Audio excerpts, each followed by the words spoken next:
Hello friends, and welcome to Escaping the Mouse with your host, me, Bruck Roll. Alright, I got a little woodworking project I'm going to do today. This is actually something that's kind of been on the back of my mind for, well, probably about 4.5 years. It all started with a vlog that I went with Jordan on. This was before I was even vlogging myself. He went to visit one of the last Woolworth stores in the country.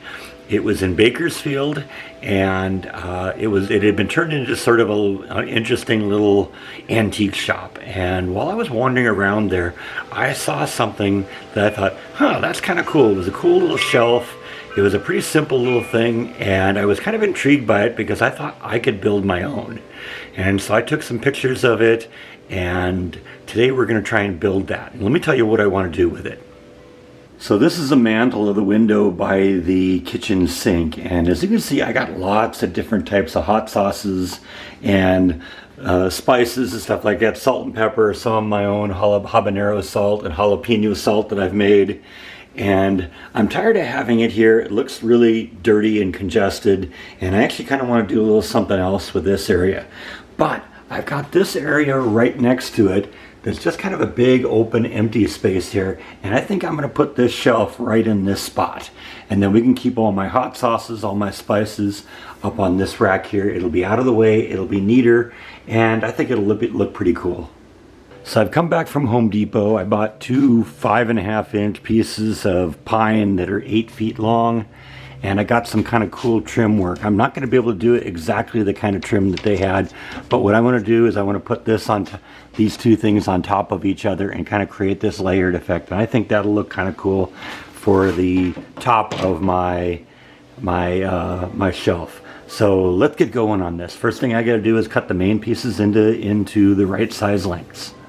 Alright, so these are the two side pieces that'll make up the shelf. Those are the individual shelves themselves. And what I'm going to do is I'm going to cut a little slot in here for each of the shelves with the router. And it'll be about 1/4 inch deep, and the shelf itself will slide into the slot. Then I'll glue it into place, probably nail it into place to kind of hold everything together.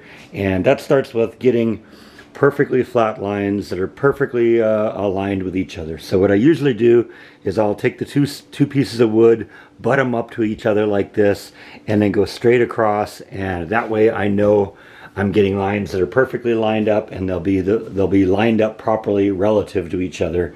And well, I'll show you what that looks like in just a minute. Alright, now you can see I've cut straight little grooves for all the shelves in there, and they're perfectly lined up, so when I put the individual shelves in there, they'll kind of wedge into that spot, and then we'll glue them and nail them into place, and that should hold everything real well. I'm going to just kind of snap it together real quick and let you see what I'm talking about. Now this is just kind of the shelf kind of slapped together a little bit. I got a lot of work to do on it, but it kind of gives you the idea of what I have in mind here. I intentionally made the lower shelf a little larger than the upper two shelves because I got a couple of hot sauce bottles that are pretty tall. But when you get to the shorter bottles like I have up here, or even the spices that I have up at the top, you can deal with a little less room. But that's sort of what we're talking about right now, and that'll just hang on the wall. I've still got to put a roof on it. I want to shave the sides off here a little bit and make them kind of shape them up a little bit, and that's going to probably be the next step. Alright, a little bit of time now has passed. I've shaped the side of it. Basically I wanted the shelves to stick out a little bit. That was kind of how they did it on the picture, and I thought that looked pretty good. But we've kind of rounded the edges. I'm going to put the crown molding here, going to put a top on the top of it, and after that we'll just kind of glue it together, nail it together, and this thing should be pretty much done.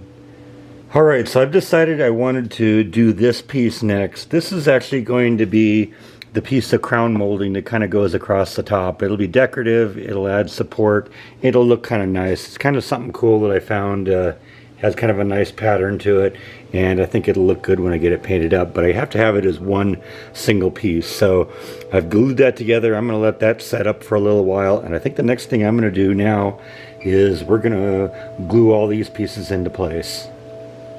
Alright, I got the main piece kind of glued together now. We're going to leave it under the clamps and let it set up for about 30 minutes. This This wood glue that I use is called Gorilla Glue. It's really good stuff. It's stuff I've worked with a lot in the past. And I found that in a lot of cases you don't even need to have any nails on this. This thing is going to be so strong and so sturdy as it is that the glue will just basically hold everything together. Now, you know, when I get done with it, I'm going to paint it. I'm going to paint it the white color. I'm not going to use it, I'm not going to like stain it or anything like that. I'm going to just paint it a white color. That'll go well. It'll be the same white that's on the ceiling in the kitchen, so it'll kind of blend in well with what's going on. So I'm going to take a little bit of a break now, and we'll come back and finish this up in a little bit. Okay, so some more time has passed by. I have assembled the top part here. It's actually two pieces glued together and then glued to the top of this, and it's just been attached recently, so I got the clamps in place to hold it in place until the glue sets. Basically after that, there's just one more thing to do, and that's to put this piece right here, and then this thing will be done. It's gonna look pretty nice, isn't it? Not too bad for a couple hours of work and $80 worth of lumber. Okay, here's the final product. Basically everything's glued into place. This is the last thing that was put in, so it's still a little damp at this point. So I'm gonna let this thing sit for a while. We're going to maybe have some dinner, and then we'll come back after this, after dinner, and maybe get this thing painted tonight. I think this is going to look pretty good. I've actually kind of already moved it into the position it's going to be. It's going to fit perfectly there. And this should allow me to get all that hot sauce and stuff off of the windowsill in the kitchen. I think it's going to look much better. Alright, it's a couple hours later. It's after dark now, and I've gotten a couple coats of paint on this thing. I think this thing's just about ready to go. I think it turned out really well. It's pretty much what I had in mind for this thing. It's going to look really nice in the kitchen, and this should be a good addition here. Nice place to store all my hot sauces and spices and stuff like that. That'll be out of the way, get that window jamb cleared up, and I think this will look great. A little more time has passed by now, and I've got this thing on the wall and basically got all the hot sauces in there. So yeah, this is a lot better than it was. And there's an added benefit here that I guess I really thought about a little bit, and that is there's an old faceplate under here that used to be the adapter that they had a wired phone attached there. They just covered it up and I painted over it, but it's always been kind of an ugly thing under there.